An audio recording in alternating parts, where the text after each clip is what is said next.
CRN Chuck Wilder here. Let me tell you about my guest, Kimberly Dvorak, D-V-O-R-A-K. Now, you got to know how to spell that if you're looking for her on Periscope.com or Facebook or anywhere. All right, D-V-O-R-A-K. She's the award-winning National Security Border Security Inspector and reporter for TV, radio, and the print media. She is, above all, the Senior Foreign Policy Advisor for the Committee for Responsible Foreign Policy. She is also a TV correspondent for CW6 News San Diego, as well as One America News Network. And the website, her website,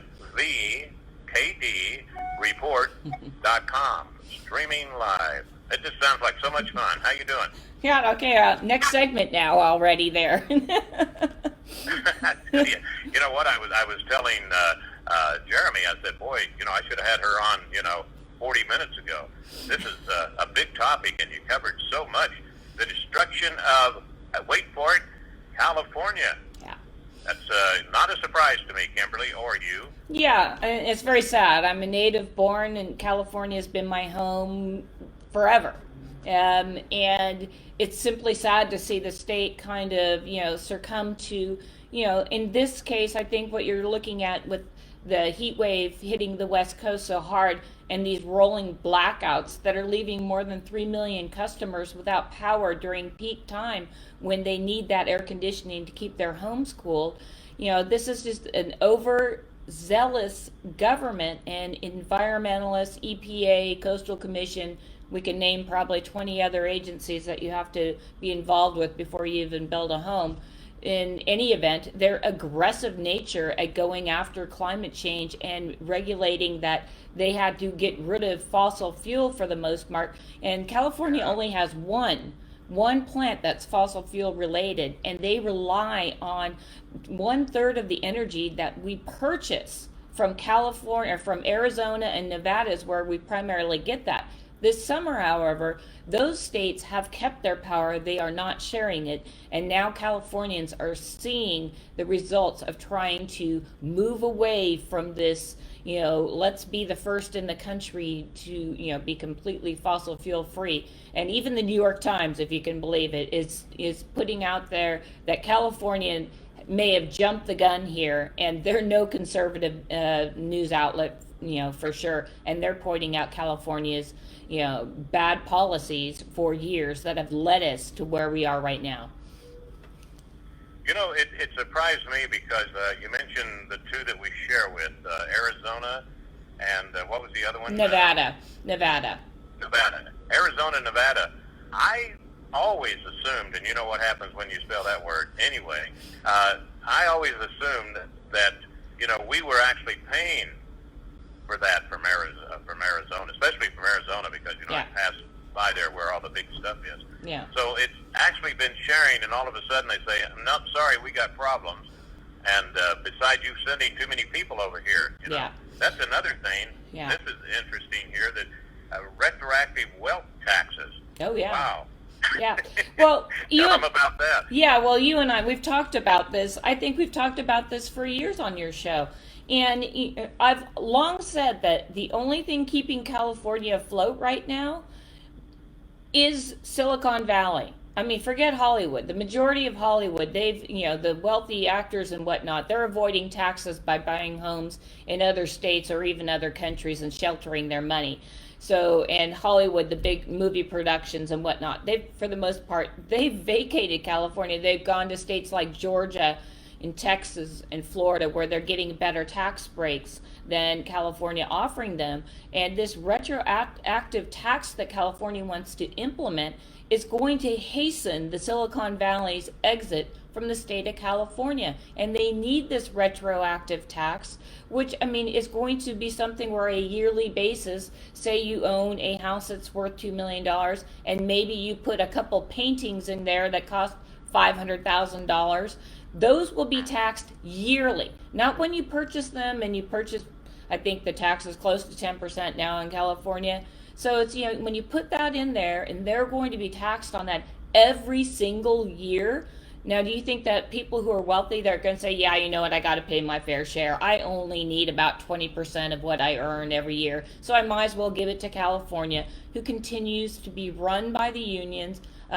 Virtually, the entire state's run by Democrats. There's not one statewide Republican in power there, and they're promising these outrageous pensions that they just simply cannot afford. So the easiest thing to do is, raise taxes on everyone. So that's what they're trying to do. Yeah. They're so upset with people leaving. Don't worry about it, Newsom and the rest of you. Just bring in more illegal aliens to, fill in the spaces that are becoming vacant. Yeah. I got to do this quote that is in this report. Is it safer to conduct your life outdoors and avoid the coronavirus? Yeah. Or should you rush inside, the better, to escape the choking heat, toxic smoke, and raining ash? Yeah. And in this, it says, the virus begs you to open a window. The inferno forces you to keep it shut. Boy, that's a great bumper sticker, isn't it? It is. And you know what? And that actually describes exactly what's going on in California. You can't win for losing in that state. And you have to remember, with a lot of the wildfires, and I just kind of want people to understand that are listening from out of state, California's population has, expanded, and as they've had to build housing, they're building into areas where, just natural wildfires would consume the area in an effort to maintain the forested areas. 100 years ago, there weren't people living in these zones. So this is why we're seeing the wildfires. Not to mention that a lot of these fires, nobody wants to talk about it, but I reported on this probably 10 or 15 years ago now about the illegals living in the canyons throughout the state where they're pitching tents, but they're using gas-fired portable grills to make themselves dinner at night, and those kind of things are also attributing to some of these wildfires that we're seeing. But the wildfires are just out of control, and the state can't even keep up, even though they're using the prisoners. About I think there's most of the prisoners, they put them out there on the front lines, and they're trying to have them help with these wildfires and maybe some of the conservation efforts as well. And so California is relying on prison help to get the job done. Clearly, as we're seeing again this summer, that's not working. I need to worry a little bit, yeah. But yeah, with the concerns about the wildfires, I mean, people are encroaching into land that are typically prone to these wildfires. They're caught on their feet time and time again because California refuses to build more reservoirs that could help police or fire departments fight these fires. You have record amounts of snow and rain in California the last couple of years, and they just let that water go off to the ocean and let it live its life there, when Californians actually really need that. So it's just, it's one thing after the other here, and Americans, and especially in California, they're paying the price for this mismanagement. And as you stated in that quote, it's very eloquent. You can't win for losing, basically, on that one. And I think you mentioned it before, coal-fired power plants. Yep. Only they're one. Gone now. They're gone. Yeah, and we got to. I want to make just Green one. New Deal. Yeah, right? yeah. I want to make one point on that Green New Deal and fossil fuel not being produced in California. A lot of people in California are driving Priuses and Teslas and Chevy Volts and Leafs and whatever other electric cars they're having, and so adding to the problem is everybody's plugging into the wall to charge everything, and these cars they don't come with rechargeable batteries. So they're, instead of going to the gas station to get their fuel, they are plugging into the wall, which is also causing a lot of these rolling blackouts because the system just simply, the grid they can't handle the increased use of all this. And as long as California shifts its way towards renewable energies, it may be great in 10 or 15 years, but right now it's not. And again, you're going to continue to see these rolling blackouts and raising the cost of living in California, because they're going to have to import energy, and they're going to have to tax people so they can import that increased energy. So I mean, there's a lot of things playing into this, and California is going to I'm so sad to see my state go through this. Oh, yeah, such a, the Golden State, it meant so many things, the Golden State. We know that it was because mostly after the gold rush, but then all of a sudden it became, look at all the streams and the beautiful mountains and the ocean and the surfers and the surfer girls. I'm sorry. I got a little carried away there. I was thinking about, these electric powered cars, and I think the battery, that you can recharge in them, cost about as much as I paid for my 1963 car. Yeah. These batteries, and the dirty little secret with these batteries, and something I always point out to my kids who are younger, and want to make sure that we try to get rid of. But they're younger, right? Yeah, well, they're thinking that we should go all electric and that, and I'm like, well, how do you charge that car? Well, I got to plug it in the wall. Okay, so where'd that energy come from? And then the light bulb kind of goes off, and they're like, oh, and I'm like, and how long do you have to drive that car and use that battery before you become, carbon neutral? I mean, it's like around 25 to 30 years before you're carbon neutral. So all of these greenies that are out there trying to make this stuff happen, it's cheaper to drive your hybrid any given day of the week and twice on Sundays. I mean, it's just a fact. They have not got there with these batteries. So they're selling something that the idea that in the end, it's not something that's going to come to fruition, because you're still plugging that car into a wall and you're getting energy from that. So it's not, self-sustaining, and you can't get rid of batteries. Those things stick around in the, recycling areas or in the dumps for years. So these are all issues I think young people need to actually learn about, but in school they're not going to be taught that aspect of it. Over the weekend, Kimberly, I watched a Smithsonian Institute program. Love their programming, but it was on Las Vegas, and it is amazing, the solar panels they have that are taking care of the Las Vegas, and they say it's like probably 95%, free. But see, pardon me, you don't have all that room, and you can't imagine how big it is. I mean, it's bigger than some towns, that you've probably been through. Yeah. And you say in this report that California has a goal of operating on 100% carbon-free electricity by 2045. Yeah.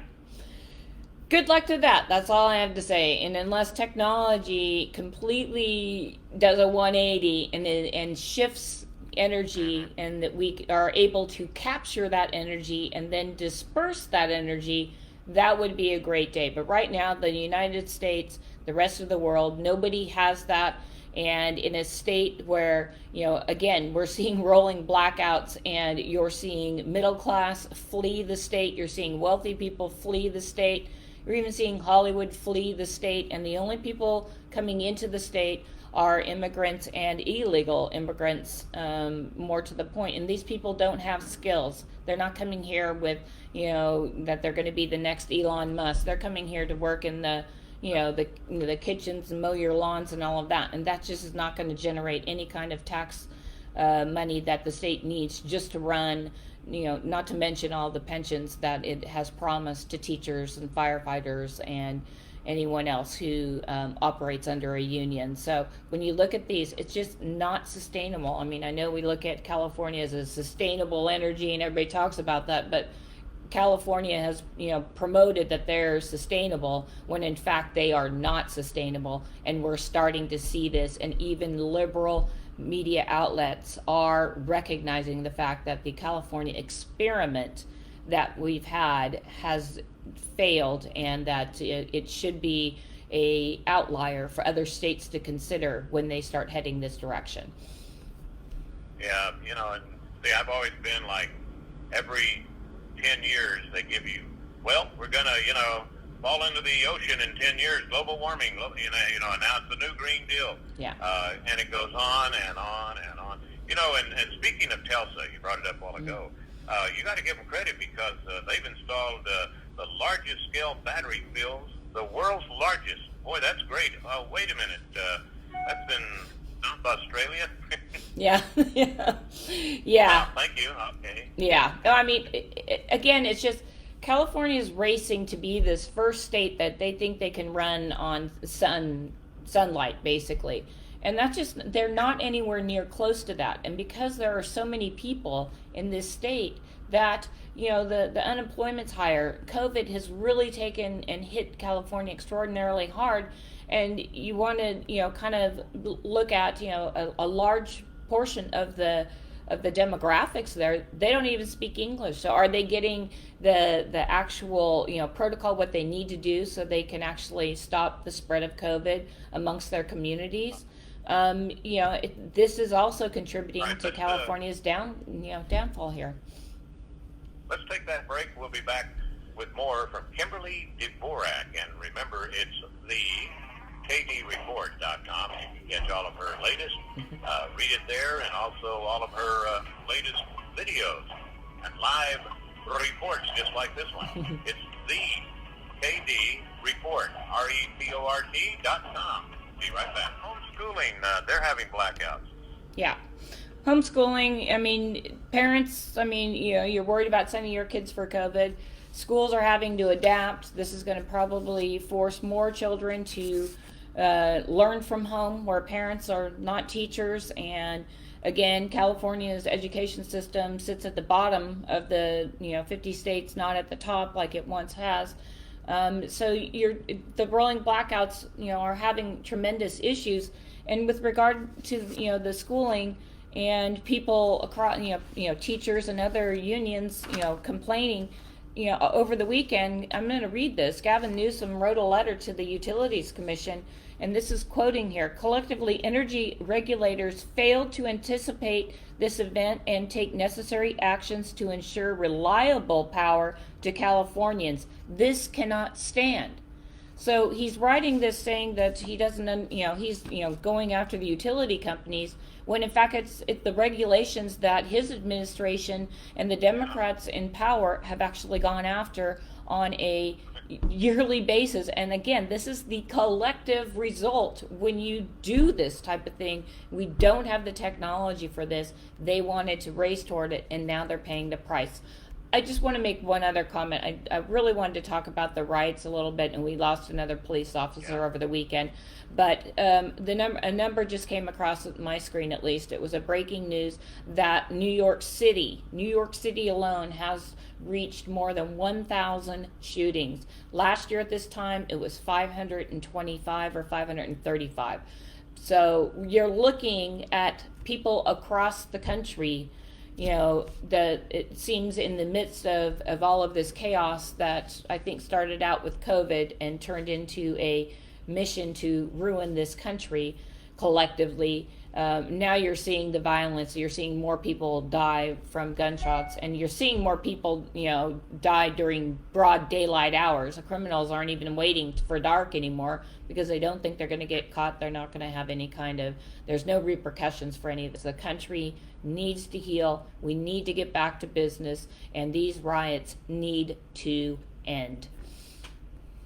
Well, I'll tell you, and over the weekend, and I ran across the bulletin on it, and then One American News covered it last night, and the CDC has quietly updated the COVID number to admit that only 6% of all the 153,504 deaths recorded actually died from COVID. Do you feel like maybe you've been had, listener? Yeah. Well, yeah, and the thing is with these hospitals, they're getting extra federal dollars if they say that they've had people that died of COVID. So this is, again, here it is. We don't know what the real numbers are. Certainly a lot of people have died from COVID, and at the end, hopefully we'll have the correct numbers in the very end of all of this. But, it's very sad to see that the country and the hospitals, they get this incentive from the government to say, yeah, this is a COVID death, when in fact a lot of these people did not, die of COVID specifically. Well, we're all out of time, Ms. Dvorak. Thank you very much. I appreciate it. Look forward to the next visit. All right, Kimberly Thank Dvorak. you. All right. And it's thekdreport.com.